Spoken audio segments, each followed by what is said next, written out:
Hello, welcome to today's lesson on the life stages of a star. In this lesson, we will understand the stages of star formation and explain the main sequence phase of a star's life. So far, we have delved into the structure of our solar system. We've learned about planets, moons, and other celestial bodies, but we've yet to explore the dynamic nature of the Sun and other stars in detail.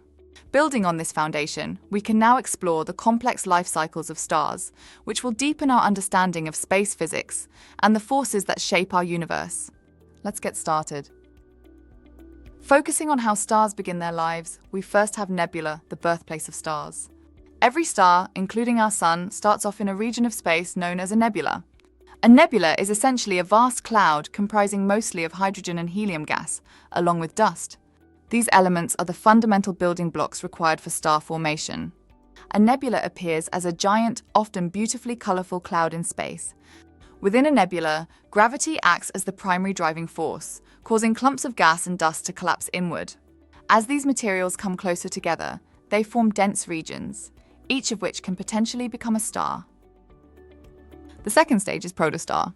As gravitational forces continue to pull in gas and dust, the collapsing material starts to heat up due to the conversion of gravitational energy into thermal energy. This phase of developing into a star is known as a protostar. In this stage, the core of the protostar becomes increasingly dense and hot, but nuclear fusion has not yet begun. The protostar is still primarily made of hydrogen and helium, just like the nebula from which it originated. Over time, as the protostar gathers more material, its core temperature and pressure rise until critical conditions are met. Next, we have sequence star, the stable middle age. When the core temperature and pressure become high enough to sustain fusion, the star enters the main sequence phase, where it will spend the majority of its life. The key feature of this stage is that nuclear fusion starts at the star's core. Fusion is the process where the extreme heat and pressure inside the star cause hydrogen atoms to collide and combine, or fuse, into helium. This fusion reaction releases a tremendous amount of energy in the form of light and heat, which powers the star. During the main sequence phase, a star achieves stability. This is because two powerful forces balance each other. The outward pressure from the energy produced by nuclear fusion pushes against the inward pull of gravity, trying to collapse the star.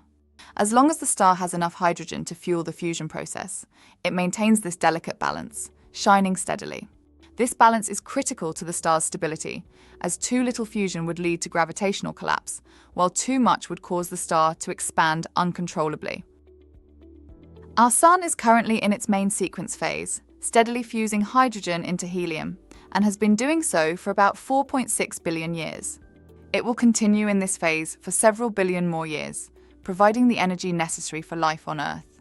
When the Sun eventually runs out of hydrogen fuel, it will leave the main sequence and enter the later stages of its life cycle. After the main sequence phase, the subsequent stages of a star's life diverge depending on its initial mass. Stars similar in size to our Sun will follow a different path than much larger stars. We will explore those paths in the upcoming lessons. In summary, the life cycle of a star begins in a nebula, progresses through the protostar stage, and reaches a stable main sequence phase where it fuses hydrogen into helium. The next stages depend on the star's mass, as we'll explore later. By studying the life stages of stars, we gain insights into not just the life cycle of our own Sun, but the broader mechanisms that shape the universe. This knowledge is fundamental to our understanding of space physics and the universe's ever-evolving nature. In today's lesson, we delved into the life stages of a star. We started by discussing how stars, including our Sun, begin their lives in nebulas, vast clouds of gas and dust. We discussed how gravitational forces cause these clouds to collapse into dense regions known as protostars, and how, as protostars gather more material and heat up, they eventually reach the crucial stage where nuclear fusion ignites, marking the main sequence phase. Understanding these stages helps us grasp the dynamic processes in the universe. By studying the life cycles of stars, we gain insights into the mechanisms that shape the cosmos and deepen our understanding of space physics. This knowledge is crucial for comprehending the life and evolution of stars, including our own Sun. Watch the rest of the GCSE physics course at Sophos Education